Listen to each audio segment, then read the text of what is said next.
इंसान अक्सर पूरी जिंदगी ऐसी चीजों के पीछे भागता रहता है जो आखिर में सराब साबित होती हैं, यानी दूर से खूबसूरत और कीमती लगती हैं मगर हकीकत में कुछ भी नहीं होती। कुरान करीम की सूरत नूर की मिसाल हमें बताती है कि कुछ लोगों के आमाल भी ऐसे ही होते हैं।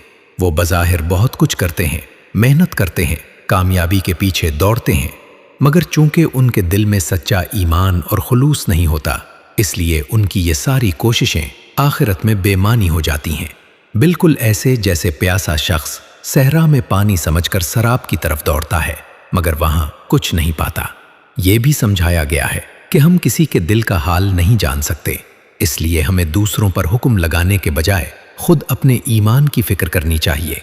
असल मसला दिल के अंदर होता है, जहां अगर ईमान कमजोर हो तो इंसान के आमाल बिखरे हुए और बेसमत हो जाते हैं।